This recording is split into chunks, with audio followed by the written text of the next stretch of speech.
Hello, everyone, and thank you for joining us for Celebrating Women on the Rise 2021, presented by Morgan Stanley, Clifford Law Offices, and Erin Clifford Wellness and Coaching. Morgan Stanley is dedicated to providing first-class service to their clients in a way that reflects their commitment to creating a more sustainable future and fostering stronger communities around the world. Clifford Law is one of the premier law firms in Chicagoland, known nationally for their success in complicated legal matters. Erin Clifford Wellness helps professionals create healthy lifestyles for a more fulfilling, happier existence.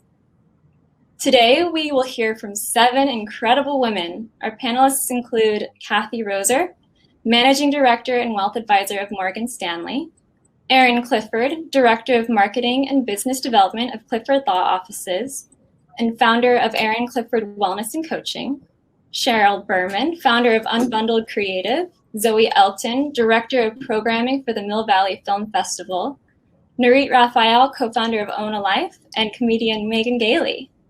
We will also be moderated by Make It Better Media Group's founder and publisher, Susan Noyes. We are so grateful to be joined by such powerful female thought leaders. A big thank you as well to our supporting sponsor, North Shore Dermatology. Since 1996, Dr. Venidos has been providing general and cosmetic dermatology to patients of all ages. Be sure to check out their expo booth to learn how you can get a free consultation. My name is Natasha.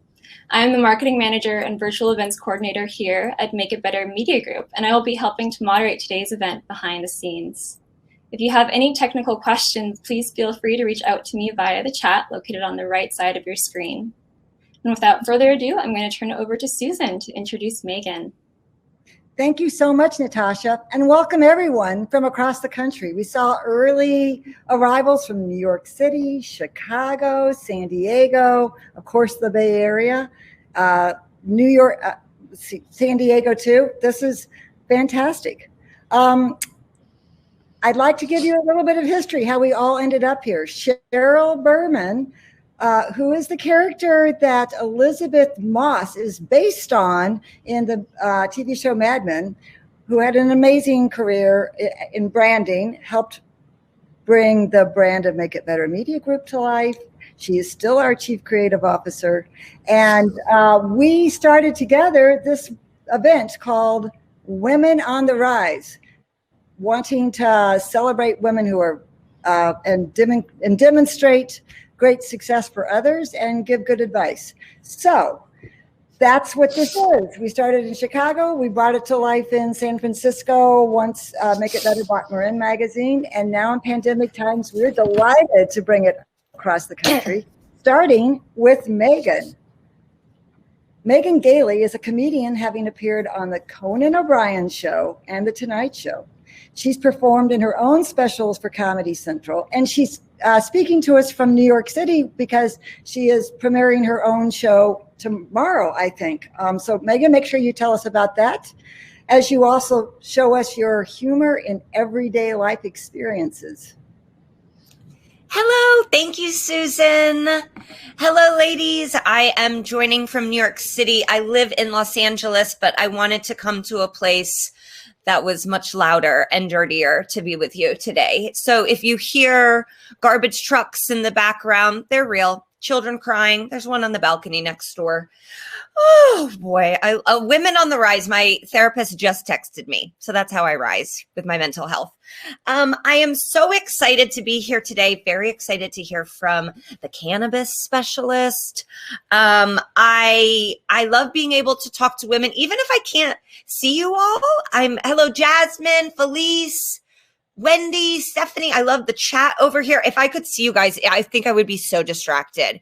It would really just be me asking for skin care tips. So it's probably better this way. I really love Zoom. I think I'm going to miss Zoom. I know that sounds crazy to say. There's nothing I love more than being able to see people's kids and pets and kitchens. My God, you get to see in someone's house. This is incredible. You're just seeing in someone's house and you have no pants on. It's very hard to go back out in the world. I'm exhausted.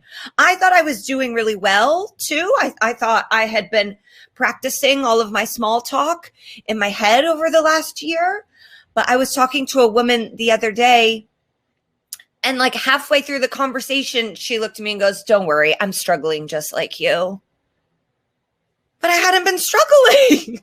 I thought I was nailing it. I thought I'd been doing so well. So don't say that to people. Also, maybe just a tip, don't go up to people now and be like, "I gained weight too." No, no. We have to be very thankful to our bodies. I got married right before the pandemic, 3 months before lockdown started. So my husband keeps calling our wedding a buzzer beater. Any sports fans out here? I really do love being able to be on Zoom. We are all able to join from so many different places. I've learned over the last year, I actually don't need to hear laughter. It was secondary. I just need to be able to talk into my computer. I really perform to the back of the computer. I'll leave my office sometimes and my husband's like, "You are really shouting in there." But I give it my all, even in my computer, even when we're on family Zooms. My family lives all over the country. We Zoom in, Zoom birthday parties. But it's kids, you know, they don't necessarily want to be on the computer all the time, not listening to us at least. Like they want to be watching Daniel Tiger. So every time we would come up, my niece Marin would go, "Not them," about our own family. 4 years old, "Not them." It's like, listen, Marin, I buy you so many Frozen gifts. You got to pretend like you like me. This has been an especially difficult year, and so happy that we are coming out of it on the other side.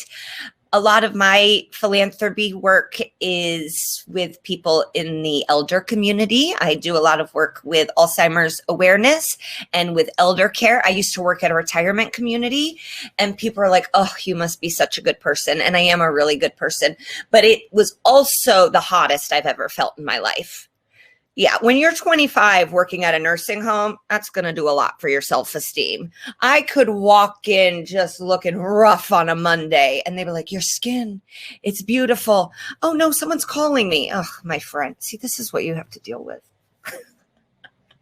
They'd be like, "Your skin, it's so beautiful." I'm like, "Pull it, it snaps back." I got that good 25-year-old skin. Not anymore. Old skin now doesn't snap back like it used to. How is everybody doing? Did everyone take a shot to start the show?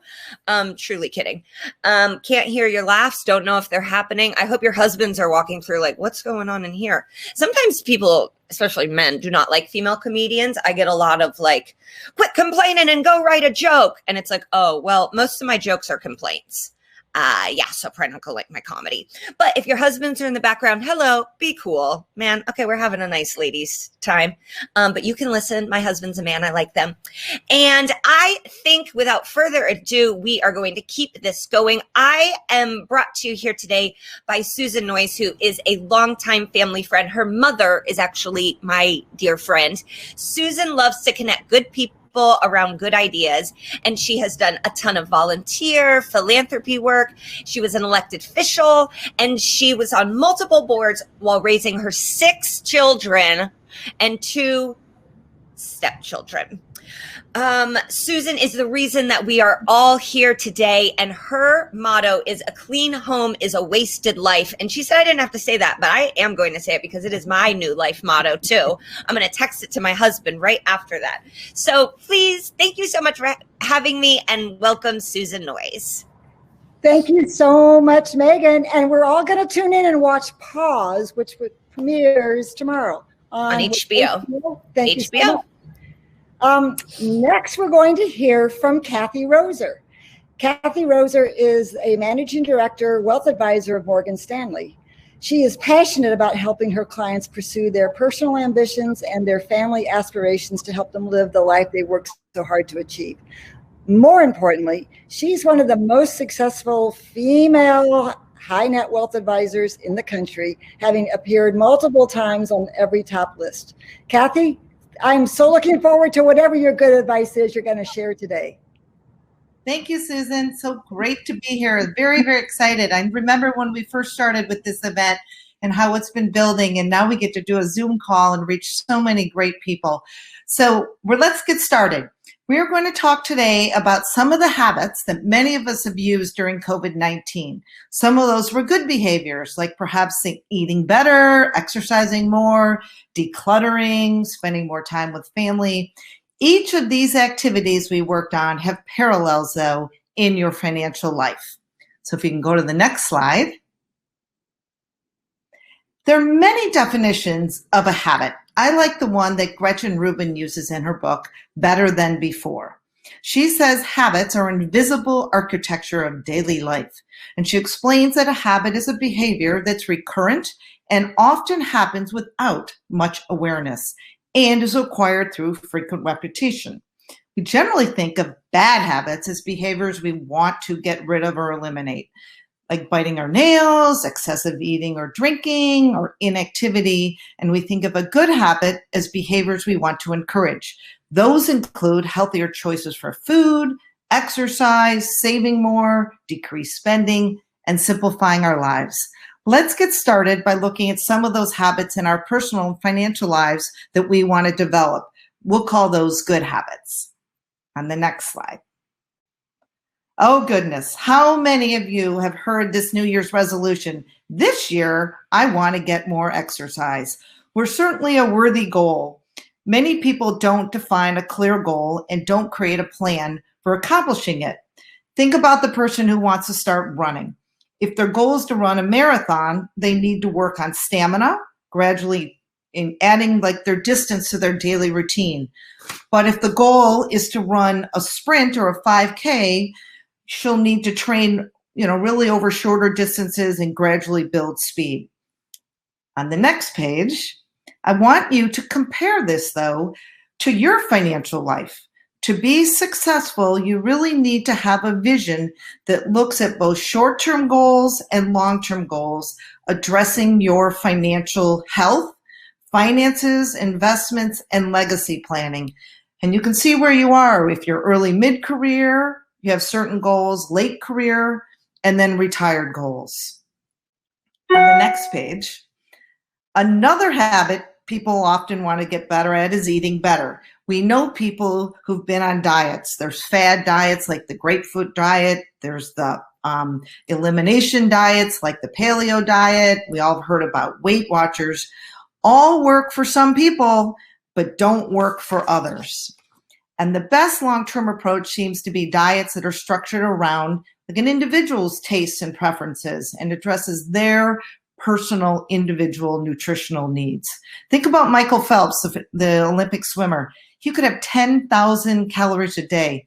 Could you imagine being a 65-year-old woman with moderate activity level? Certainly couldn't have 10,000 calories a day. So on the next slide, the parallel between healthy eating and in the investment world, you need to have asset allocation and diversification. What's right for one investor is not always right for the other investor. It needs to be built upon having enough money in cash, the dark blue, which is for emergencies and short-term goals. You need bonds to control risk and provide income. And then finally, you need to have equities for long-term goals. And you really need to write down what this goal is or we call it a written policy, so emotions don't take over when the markets get volatile like they did last year. Simple and straightforward, but what happens is that you get older and you accumulate more wealth, your financial life becomes more complex, and your time horizon shortens. All right, on the next page. Whose closet might have looked like this? Well, one of the goals for one of my clients during COVID was to declutter her life. She started with her closet. Is your portfolio like that? Keep in mind, it needs to be monitored and adjusted regularly to fit your lifestyle today and your current goals. A great advisor will help you decide if you need to rebalance your portfolio, if you need to change the insurance that you have, if you're taking the right amount of risk, and perhaps just most recently, should you sell some of your technology stocks as the market rotates from growth into value.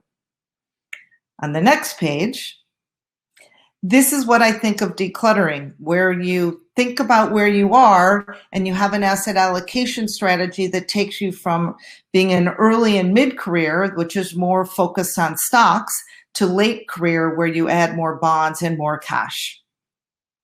Okay, my next slide is about knowledge, because I so firmly believe knowledge is power.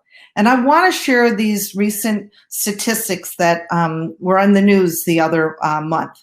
So think about this. $68 trillion in wealth is estimated to change hands in America by 2042, and a lot will go to widows and children. Half of women over age 65 will outlive their husbands by 15 years. Think about that. Half of the women over age 65 will outlive their husbands by 15 years. But the other statistic's amazing. 75% of wealthy widows and divorcees say they don't feel knowledgeable about investing. And over 70% of widows and divorcees fire their advisors after a life event. Think about for a minute what you would do if you were suddenly put in charge of your own net worth. Do you feel knowledgeable about what's in your portfolio? Do you have the confidence that your advisor understands who you are and really what matters to you? On the next slide, I think about it as the same way those jeans need to fit your life today. Your advisor needs to fit who you are today. Do you need a closet that's full of business attire, or is your work from home life going to change and likely continue? Think about the last time your financial advisor checked in with you to see where you were at your point in life today. What are your goals for the future and how are they changing? This is very different from the quarterly or annual portfolio review. The fundamental question is to ask your current or any potential advisor is, do I have a compelling reason to believe that if I work with you or hire you, will I have the future I want, and am I likely to get that with you? So on the next slide, this is the final behavior I think about. It's discussing about what really matters to you. As women, we're often so busy with outside obligations, family, work, friends, civic duties. We just really don't always think about ourselves. And during COVID, emotions ran really high. I checked in with my clients and I heard frustration about missing out on travel and socializing. Some were happy, though, to allow their true introverted nature to shine. And others worried about succumbing to the virus and revisited their wills and their estate plans. In general, the virus made us look to reset our priorities and make sure we weren't missing anything in our lives that could hurt us or our families. It really also gave us time to think about other priorities like family and helping others and helping with causes that really mattered. We built new habits. We exercised more, we made better food choices, we decluttered our homes and spent quality time really with people and causes that matter. The big question is, how will we maintain those behaviors? And on my final slide, I think there's one clear answer. You need to monitor and self-report. That's why in my practice, I use a standard of care checklist when it comes to finances.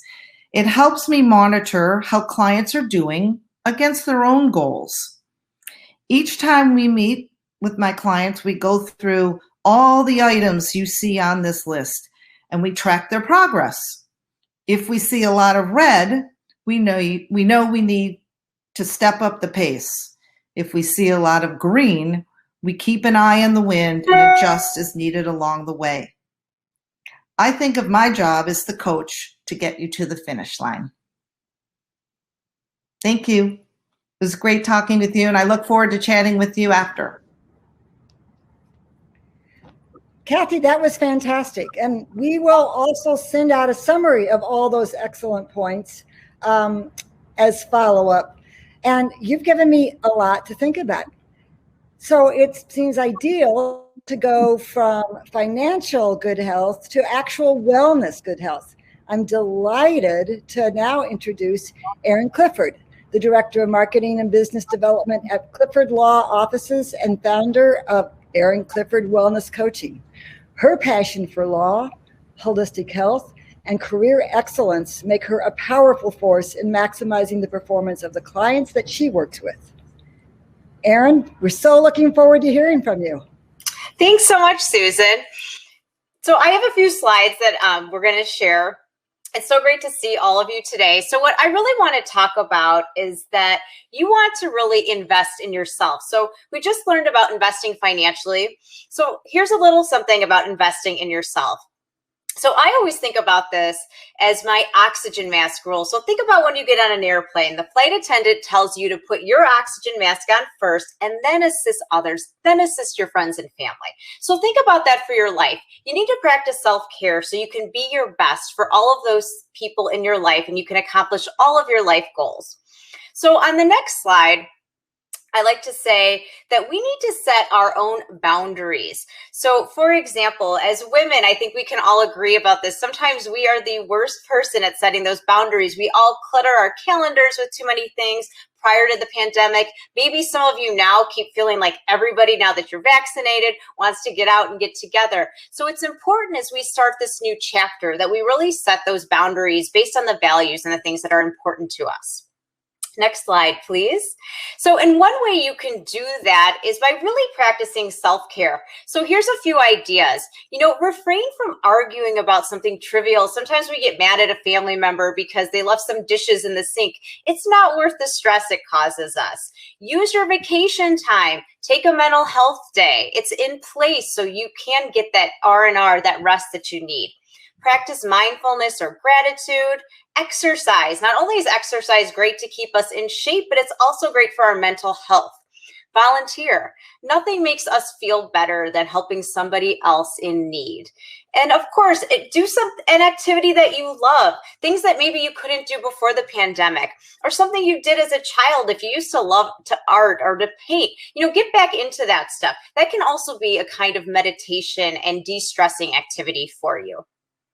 So on the next slide, I'm going to start to talk a little bit about your diet. So, a great thing for wellness is really having a good diet, putting good things in our bodies. And spring and summer is the perfect time to make some changes to your nutrition plan. All the studies tell us out there that fad diets, they don't work. But you know what does work? Eating really healthy and clean. If you look at a diet, whether it's a vegan diet or a paleo diet, the thing that they have in common is that they're eating real whole foods. So we want to focus 80% of our diet on those whole foods. So think your lean proteins, chicken, fish, grass-fed beef, as well as your vegetables, the kings, and your fruit, whole grains, healthy fats like coconut oil, avocado, olive oil. All these things are things that we want to have in our diet on a regular basis. And then we want to limit the things that are the more processed foods, the wine, maybe the things that you have to celebrate. Of course, still keep these things in your diet, but at a lesser extent. So that 80-20 rule, nothing is off limits. We want to focus more on those whole foods. So on the next slide, I actually have a plate that I think is really helpful. I love visuals for people. So when you're cooking at home, when you're going out to eat now, remember, we want half of our plates to be filled with those non-starchy vegetables. You can eat as many of these as you want. So that's your leafy greens, your bell peppers, your broccoli, your asparagus. The list goes on, whatever you love. It's farmers market season. So this is the great time to get out there, support your local farmers, get some food at good prices. And then the other half of our plate, we want to fill it with some protein. So protein, really important, especially as women. This is going to help us with our metabolism. It's going to give us energy. And it's also going to keep us satiated for that next meal. And then also having some healthy fat at every meal. Now, you might notice in the one corner, I have what I like to call my yellow carbohydrates. So what I mean by this is think about you're going through a light. When we see the yellow, we know we need to be cautious. We need to slow down. So these are things that you can still have in your diet, but you want to have a smaller portion of them. So think your fruit, your starchy vegetables, so your squashes, your sweet potatoes, as well as those whole grains. And this would also be a good place to put, when you go to the barbecue and you just can't pass on that your favorite pasta salad, that would be where we'd want to put it. It should be a smaller amount of our plate. So on the next slide, these are things that we want to declutter from our diet. So you don't have to totally give them up, but we want to have them in the smaller 20% of our diet. So that's limiting sugar. And be careful. This could be found in a lot of your favorite foods. So think your yogurt, your ketchup, your sauces. We want to make sure we limit that sugar. And also limit white flour, because white flour turns to sugar in our bodies. And we're lucky now. There's so many great whole grain flours out there if you still want to have that bread. And then limit processed foods. So your cookies, your potato chips, your cheese puffs, all those things are things that we don't want to have a lot of in our diet. Because I always think about this, with the pandemic, it's not just about your weight. It's also about your health. So we want to make sure we're putting healthy things in our body so we can keep our health going, prevent disease going forward. And so I've come up with 5 really good, if you turn to the next slide, tips that you can do to start to improve your diet as we move into the spring, summer months. So I always tell my clients, what you want to do is you want to build upon small steps over time. You don't have to go on a crazy diet, just adding slow things in. So here's 5 ideas that you can add in. If one works for you, then grab another one. So the first idea is you want to track your food and drink intake. You can do this in an old school journal. You can also do this in an app. A lot of people like MyFitnessPal, but this is going to help keep you accountable. And also it's going to give you a visual so you can really see, am I doing that 80-20% or is it going the other way? This can be super helpful for people, and it can also help you track your patterns. So for instance, maybe when you get in a fight with a family member or you have a rough day at work, that might be a time where you tend to binge or overeat something. If you know that, you can plan a different sort of activity. So maybe you call a friend up. Maybe that's when you plan your yoga class. But being prepared is really going to help you if you're trying to improve your diet. Another idea is be mindful and eat at the kitchen table or the kitchen counter without distractions. That was a good tip I gave people during quarantine, especially when we were all working at our desks. Get out of that space. Get into a new space. You're less likely to mindlessly eat. Plus, if you have a family, how great is it to just all get together and spend time together? I think that's been one of everyone's favorite things over this past year. Another easy idea, add fruits and vegetables to your diet. A good mark is 5 servings of non-starchy vegetables. So that's a half a cup cooked, 1 cup raw, and then fruit in moderation.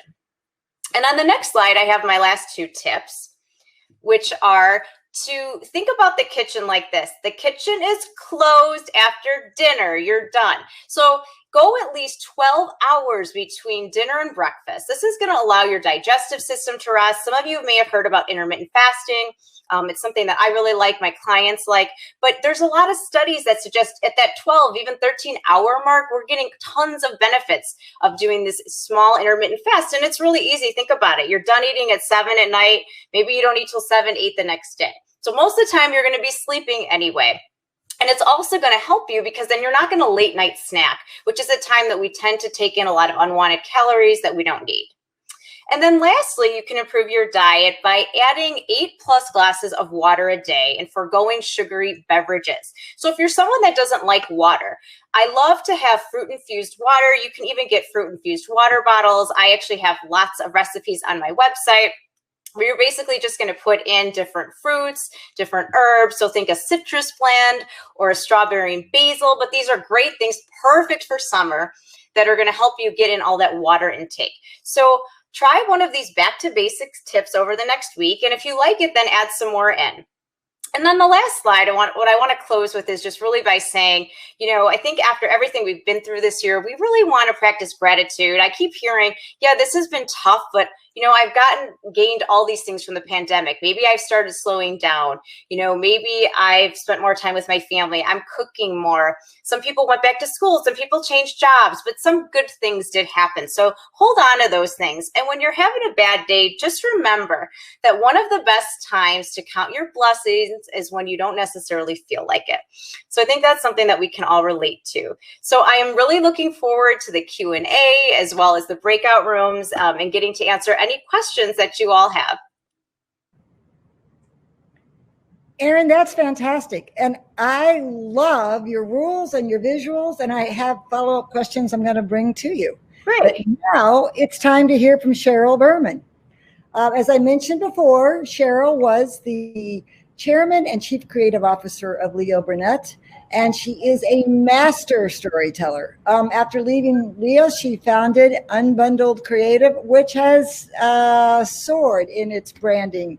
Her decades of marketing and branding experience, her background in journalism, and most of all, her creative and curious mind lend themselves to creating unique and award-winning content that brings other brands to life. Cheryl? Well, thank you. I appreciate it. Always nice to get introduced by Susan. As you can see, if you bring up my slide, no, maybe. Next one. There you go. Okay. Just a little slide. You can see I've led a pretty good life in the ad world.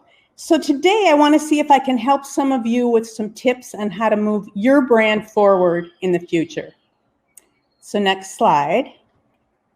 One of the most important things to know is that people are no longer buying products, they're buying experiences.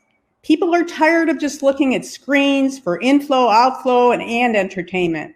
Experiencing the brand gives people an opportunity to become involved, even become an advocate or an influencer. So the future will definitely be experiential. Another thing you should know is people believe people, not ads.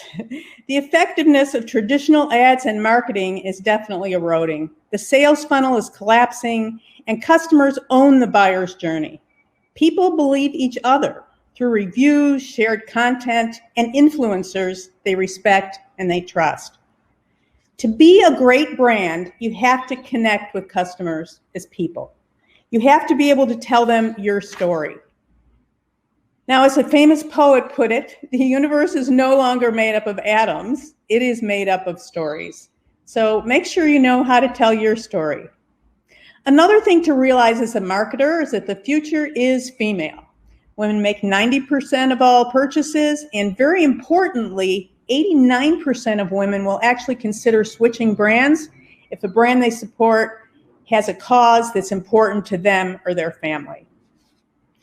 So how many of you consider branding to be an important factor in your future of your brand or even of yourself? I'd ask you to think for a moment. What brand did you eat for breakfast? What brand did you drive here today? What brand, probably didn't drive anywhere today because you're at home. What brand are you wearing on your wrist? What brand are you wearing on your face? The brands that we choose make up our own personal brand. Now, you can't really touch or feel a brand, but to be successful, a brand must touch you and make you feel something. Now, in order to remain a great brand, I'm going to talk about 3 things that a brand should be. Number 1 is relevant, and it's relevant to the audience that you are caring for or that you want to communicate with. Number 2 is authentic. And what I mean by that is being trustworthy and true to the promise that you are making. And the third thing is differentiated. And that means that you stand apart from your competitors. So what I've built my company, Unbundled, and my future on is marketing that starts with branding. And yes, we do branding by the beach, which is kind of really wonderful, exciting, and will be very good after COVID. So when it comes to branding, I would say I learned from the best, Leo Burnett, the man whose job I was lucky enough to inherit, and the agency where I worked with brands like McDonald's, United, and Procter & Gamble. I was also fortunate enough to inherit some branding methods from the greatest brands in the world. And one of those brands, I would say, is Disney. I worked with them to come up with an approach that I still continue to use. We call it branding by the beach, and it starts with discovery and data collection, but it also involves a multi-sensory experience. We want to find out what your brand looks like. What does it feel like? What does it sound like? What does it taste like and smell like? We want to define the brand experience and reason for being, and we want to find your big idea or your brand differentiator. Now, the one thing that happened was I quickly learned the way differentiators are activated these days in the marketplace have changed massively. So I teamed up with a digital agency Susan talked about called Rise Interactive. And together with Susan and Better, we did launch Women on the Rise. But my role at Rise was to help bring what I call digital humanity to everything we did. Yes, we want to be data-driven and results-oriented, But when it comes to marketing, we wanted to communicate in the most real, human, and truthful ways. Not only do we want to better people's lives, but we also want to better the world around them. So finding that differentiator is always something that I love working on with people. And here's an example of the differentiator that we did for Rise Interactive.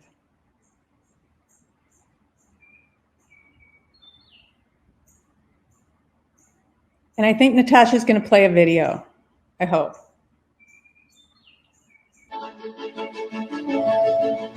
Did you Rise Interactive is one of the fastest-growing digital agencies in the world? Why? We think it's because we're faster at delivering high-quality data, results, and success to our clients. But let's back up a bit.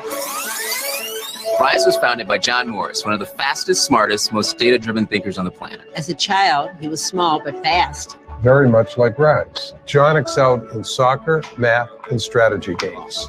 In 2004, John took second place at Chicago Booth's New Venture Challenge, the #1 academic accelerator in the world. This gave me the income I needed to start the AC. It actually began in my living room, later to quickly expand into a laundry room. Rise continued to expand, winning tons of awards, and was recently named one of Crane's Fast 50 companies. Bottom line, one needs slow, sluggish companies that take forever to deliver results, finish projects, or make changes in how your money is allocated. That's why Rise invented interactive investment management. An award-winning transparent approach that works like managing a financial portfolio. So you're going to find a lot of former options traders.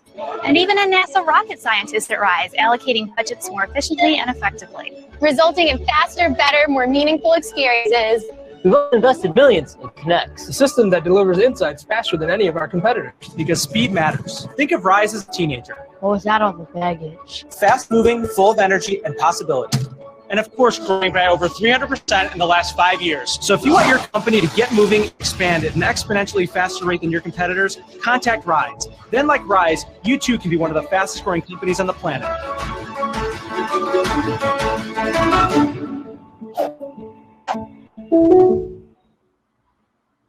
So what's exciting is just by finding that differentiator, finding that they were faster at doing everything that they did, they became a digital agency that succeeded and really was able to leapfrog their competitors. So that's why it's so important that your differentiator, that you find it and you know what it is. And I urge you to find that, whether the differentiators for your company or whether it's just for yourself. Find that one thing that really sets you apart.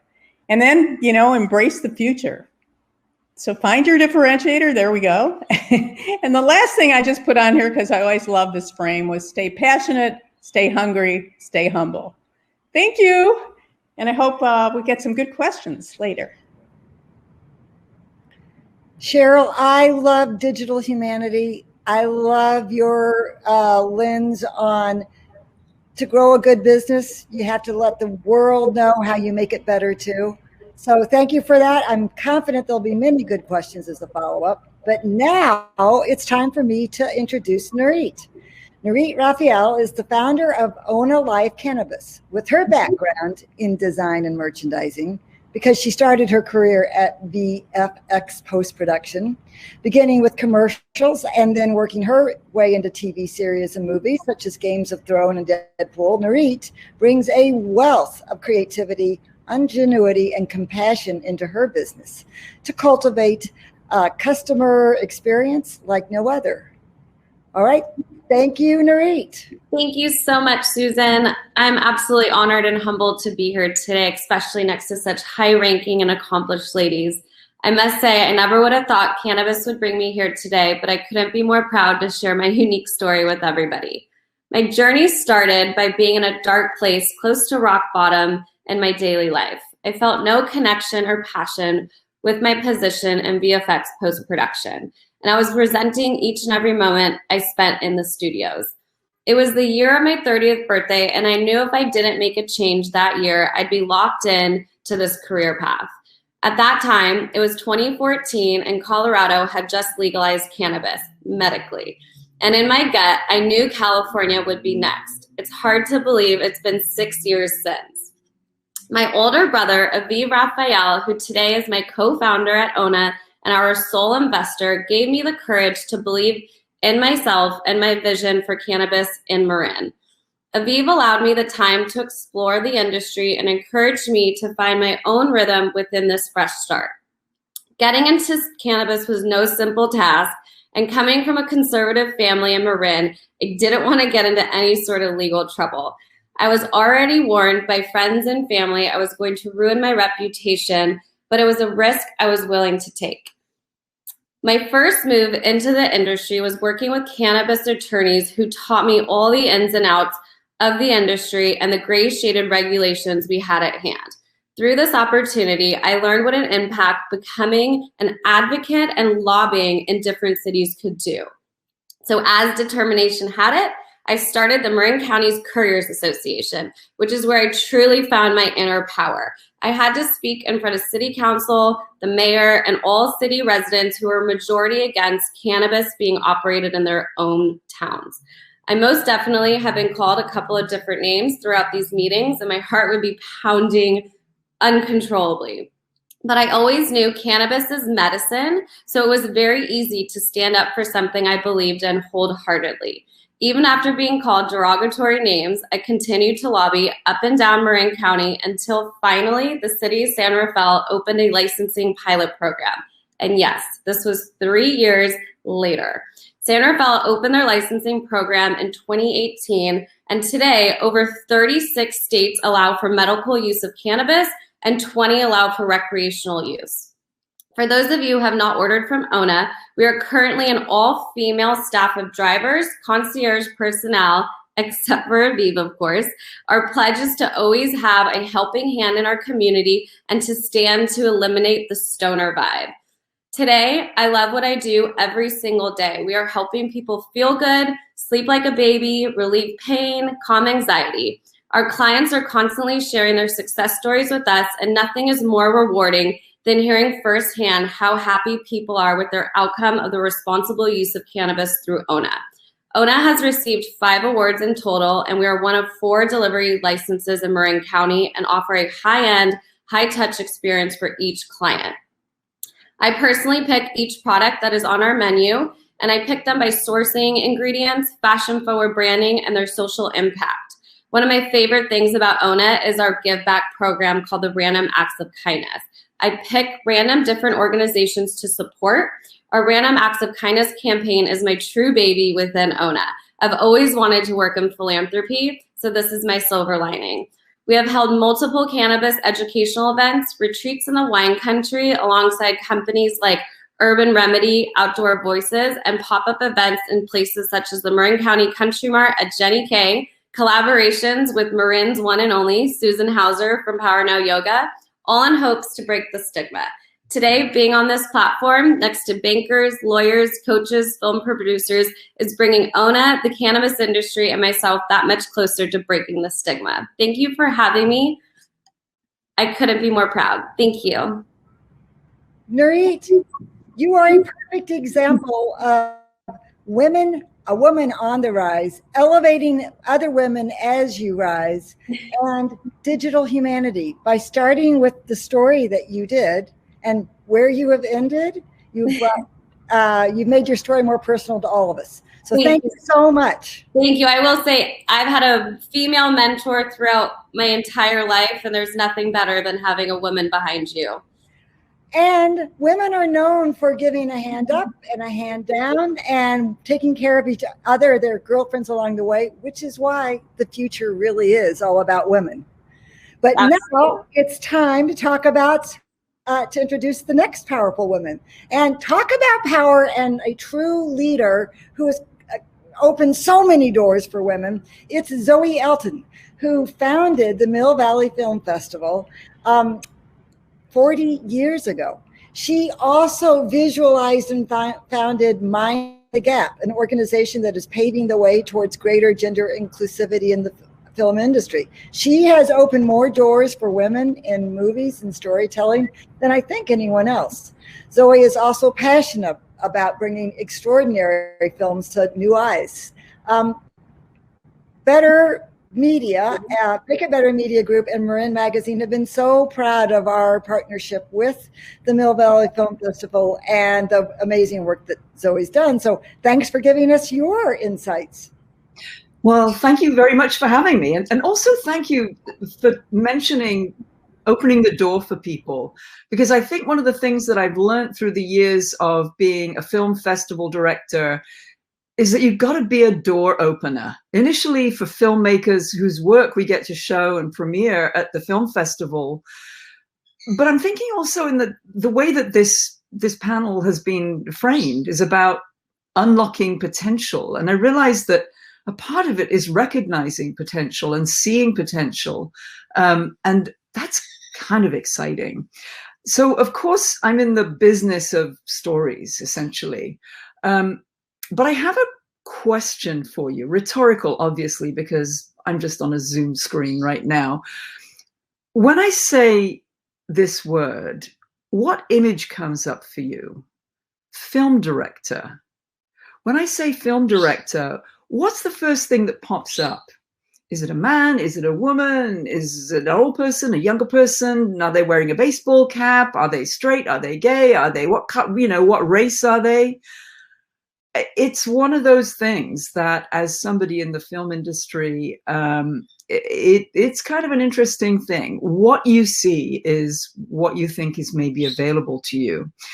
And the film director thing came up for me somewhat in 2013 when we did a director's panel with Variety, the film trade publication. And they wanted to put together a group of directors whose films were on Academy Award track. And they did. And there were like 6 directors on the panel, and there was not one woman. Now, simultaneously that same year, I was doing another panel, which was called Scaling Up, which was about how to elevate women in the film industry. And interestingly, that was moderated by Stacey Smith. And at that time, she'd just completed one of many studies that she'd done at USC, at the Annenberg Foundation, about film and what it looks like for women, particularly in the film industry. The number that she mentioned on that panel was that 7% of directors in Hollywood are women. And my mind went to, okay, 7%, that means Hollywood is hiring 93% men. And of course, the next question that comes up is, what can I do? So coming out of that, I created Mind the Gap. We launched that in 2015. And because directors were obviously on my mind, one of the things that we wanted to do was to elevate women directors or directors who are women. So I thought we'd been doing pretty well. Up to that point, we probably, across a festival that has about 100, 120 programs, we were averaging about 33% women directors. But we decided to make a goal of getting to 50-50 by 2020. 50% women directors across the whole of this international film festival by 2020. And of course, we didn't really anticipate the pandemic when we first set that goal. So we started working on that and tracking the number of women directors we were showing at this festival. In 2017, another opportunity arose when the film Lady Bird by Greta Gerwig was one that we booked. And we'd been looking for a film for closing night, which typically, it's a special night. It's usually some, big talent, that kind of thing. And this was her first film. And we chose this as a great opportunity for this wonderful film to be our closing night film. And we wanted to put that energy behind it. A couple of months later, Greta Gerwig got nominated as one of the best director candidates for the Oscars, which was kind of great. But for a little perspective on that, at that point, there were literally a handful of women who had been nominated over 90 years of Oscars for Best Director. There was Lena Wertmuller, Jane Campion, Sofia Coppola, Catherine Bigelow, and who am I missing? Well, Greta Gerwig. Five people, literally just a handful. So kind of, I mean, over 90 years, you'd expect a little better than that. It was kind of exciting last year then, when actually 2 women were in the Best Director lineup, and Chloe Zhao, of course, and Emerald Fennell. And Chloe Zhao won the Best Director, the second woman in history and the first Asian woman of Asian origin to win. So that was pretty cool. And what I love about that is that people start seeing people like Chloe, people like Greta Gerwig as a director. So one of the other things, the other doors I tried to open, we started in 2019 a Mind the Gap Directors Forum. So annually at the film festival, we decided to do a directors forum that was Mind the Gap, our gender equity initiative branded. And I consciously chose not to call it a women directors panel. Because it's that hyphenate thing, you got to acknowledge women are directors. Interestingly, last year when we did it, of course, it was an online version last year. Rhoda Blank, the director of the 40-year-old version, which is out there on Netflix and well worth seeing, came into the Zoom room because, of course, we had to do it virtually last year. And she said, "Oh, there's no men." And because she'd heard just Mind the Gap Directors Forum, the assumption was that there will be men in the room as well. And it's actually kind of important for us to assert and encourage women to be seen as directors. So to circle back to that 2020 goal that we had of getting to 50% women directors across the Mill Valley Film Festival, we made 57% last year. So we were thrilled. So I still continue to mind the gap, especially when there's a gender gap. And I still hope to continue to be a door opener. And I would encourage all of us to, when you look at a film, ask who directed it. Support women filmmakers, support women's stories in films. And if you stay through the credits as they roll at the end of a movie, as I do, take a look and see how many of the people below the line are women, and support those people too. Thanks. Thank you so much, Zoe.